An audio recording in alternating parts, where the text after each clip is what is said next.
옳지. 옳지. 이제 바꿔면. 자, 여러분 반갑습니다. 오늘은 집에서 이렇게 다음 단원, 인구 단원 강의를 이렇게 촬영하게 됐습니다.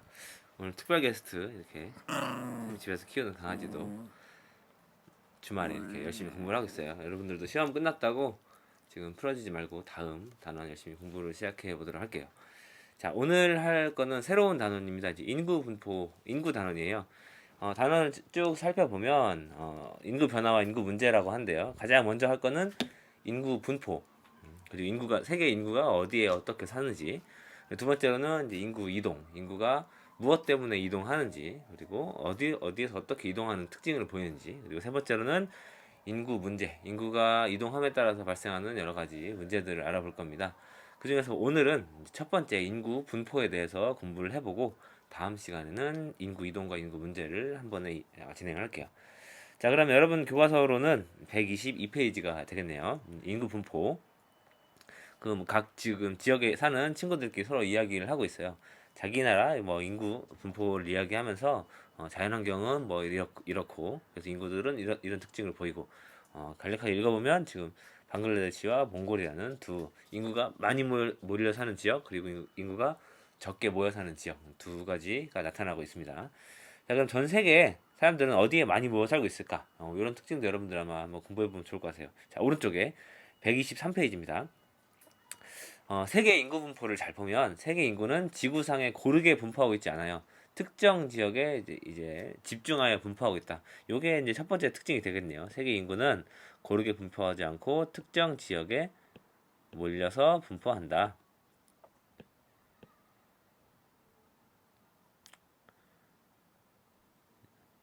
자, 하이라이트 이렇게 하나 써주고. 자, 세계 인구의 90% 이상은 육지 면적이 넓은 북반구에 살고 있대요. 왜 육지 면적이 넓은 곳에 살까요? 그렇죠. 사람들이 뭐 물에서 살 수는 없잖아요. 그렇죠? 그런데 지구 그 대부분의 육지는 이제 남반구가 아니라 이제 북반구에 있죠. 그죠? 뭐 아시아, 그다음에 뭐 유럽, 그다음 아메리카 대부분 다 북반구에 있습니다.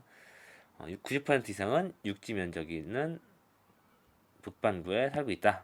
그다음에 위도별로 살펴보면 북위 20도에서 40도 사이에 가장 많은 인구가 분포한대요.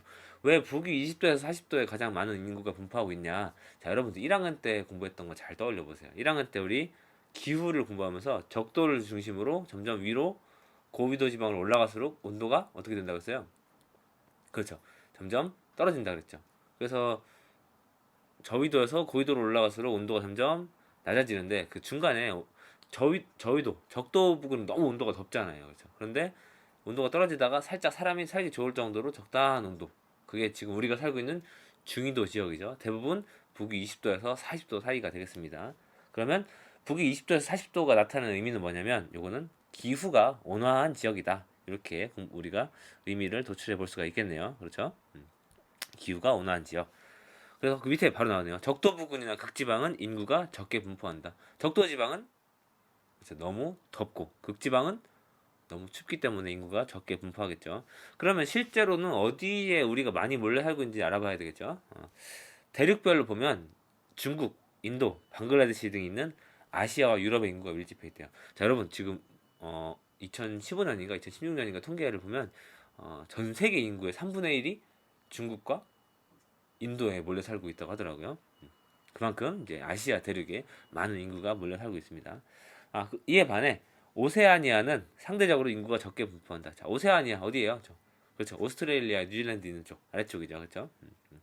오세아니아. 자, 그럼 대륙별로 인구 분포된 현황을 오른쪽 그림으로 잘 살펴보면 아시아의 60%, 아프리카의 15.9%, 유럽의 10%, 남아메리카 8.6%, 그다음 북아메리카 그리고 오세아니아 순으로 이렇게 정리가 되겠네요.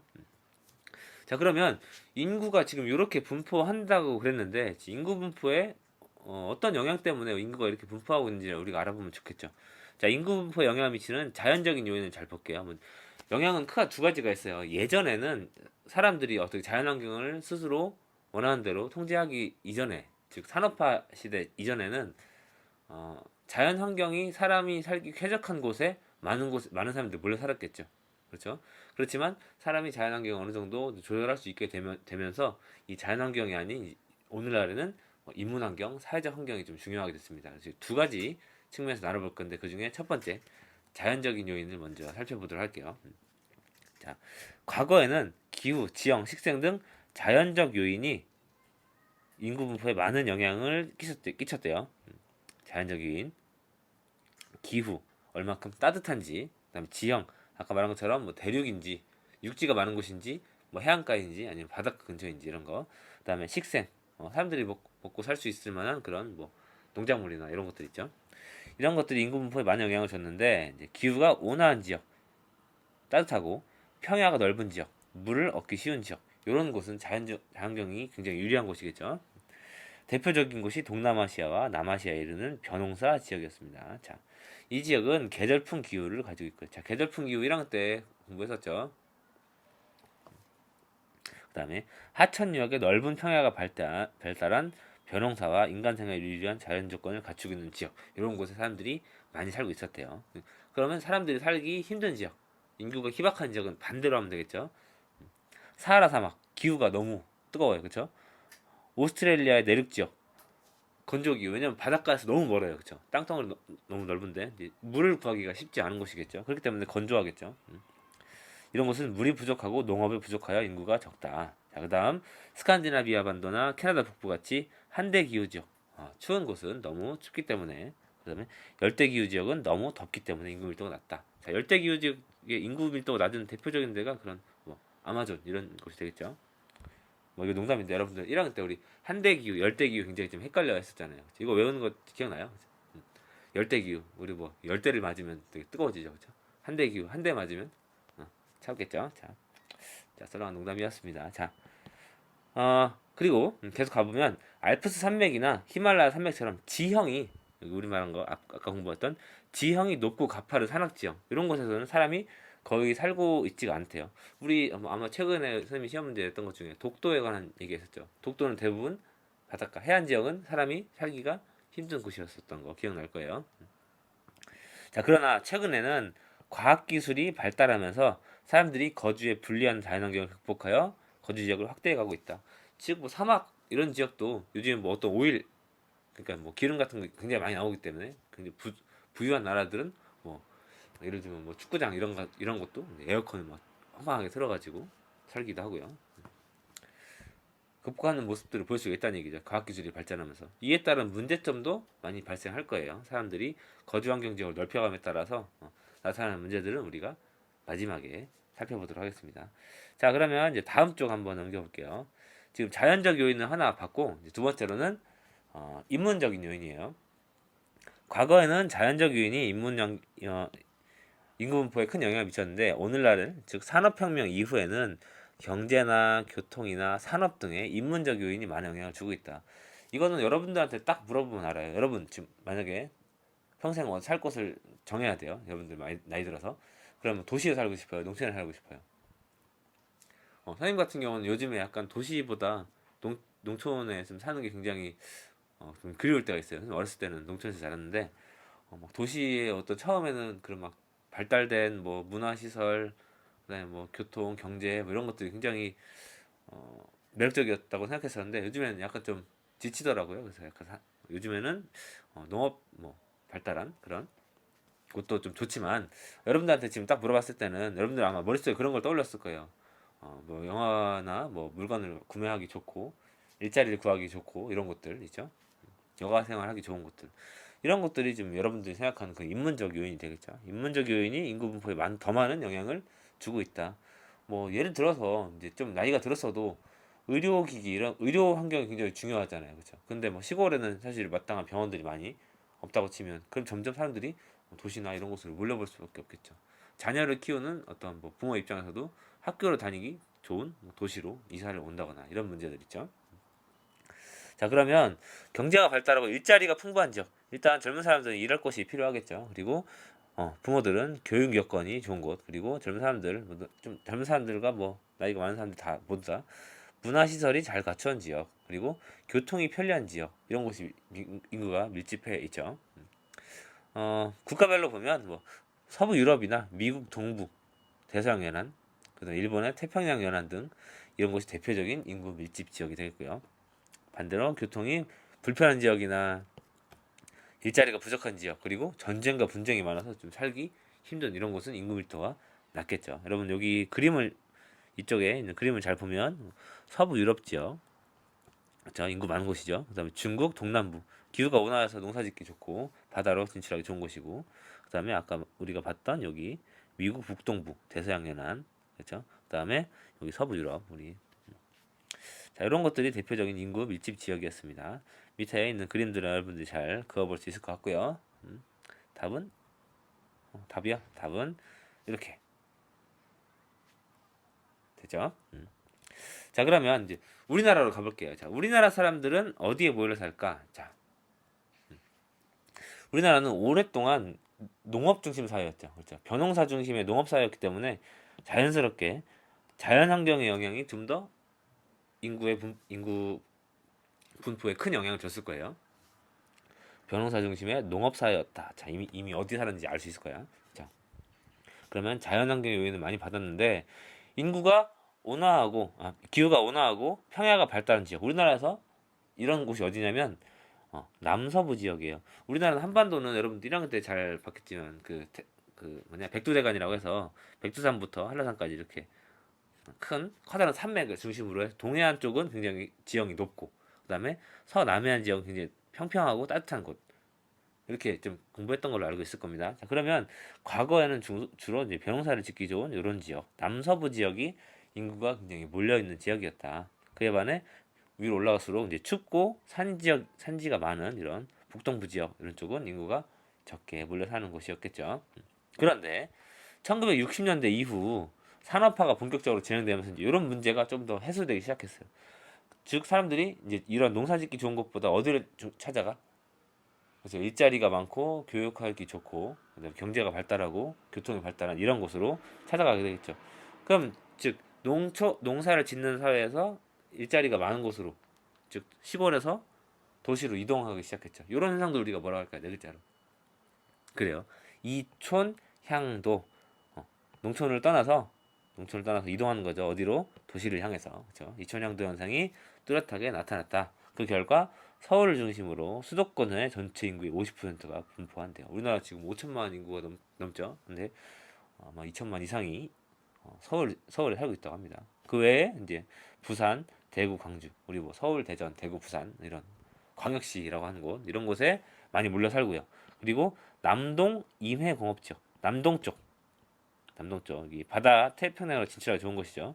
남동 임해공업지역 이런 곳에 인구가 많이 발달했고요.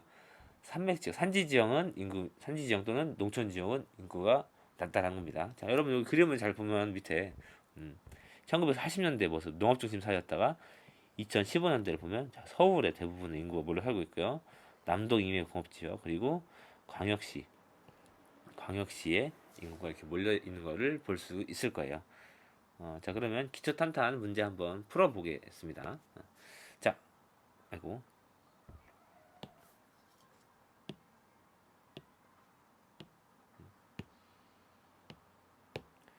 자, 우리나라는 과거부터 북동부 지역을 중심으로 인구가 밀집하였다? 아니죠. 남서부 지역을 중심으로 인구가 밀집했다고 했습니다. 농업 중심 사회였으니까. 자, 다음. 우리나라는 서울 중심으로 수도권의 전체 인구의 50%가 분포한다. 그렇죠. 맞고요. 다음. 1960년대 이후 산업화가 본격적으로 이루어지면서 이촌양도 현상이 나타났다. 그렇죠. 자, 간단하게 풀어봤는데요, 여러분들. 요거 한번 오늘 했던 내용들은 노트 기능 같은 거 활용해 보면서요, 여기다 선생님처럼 이제 판서로 정리해 보면 더 좋을 것 같아요. 여러분들 공부한 내용들 한번 쭉 한번 적어 보세요. 뭐 예를 들면 이런 거죠. 세계 인구 분포의 특징. 세계 인구는 어느 곳에 나타나는지.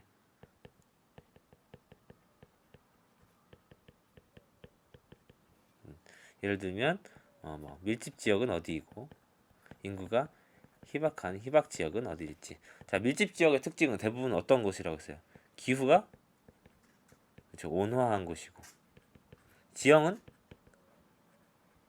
그렇죠, 농사짓기 좋은 평야 또는 물을 구하기 쉬운 하천이나 해안가, 바다로 진출하기 쉬운 해안가 이런 곳이라고 했었죠.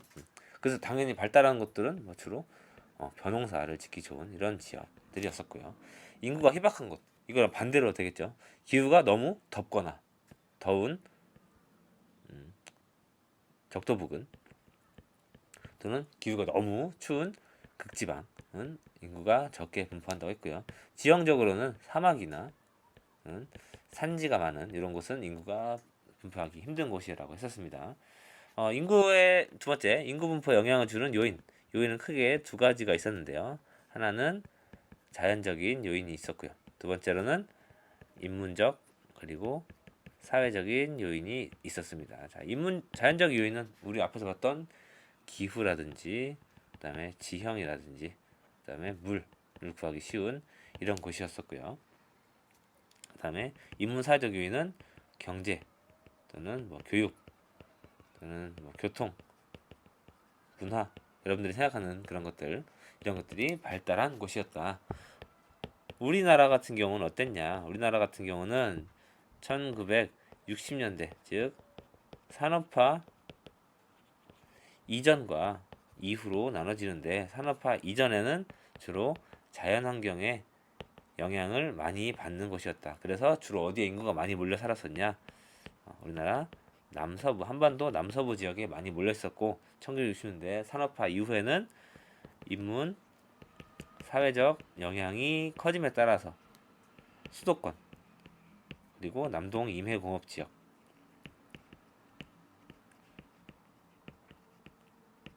그리고 뭐 주로 대도시 이런 곳에 많이 발달했었다라는 것들 여러분들이 기억해주면 좋을 것 같습니다. 자, 이렇게 정리해서 1단원을 마무리를 했고요. 우리 다음 시간에는 2단원 공부를 해보도록 할게요. 여러분들 선생님이 같이 따로 올려놓은 그 문제풀이 학습지도 한번 꺼내가지고 같이 풀어보면 좋을 것 같습니다. 자, 그러면 우리 다음 시간에 만나도록 하겠습니다.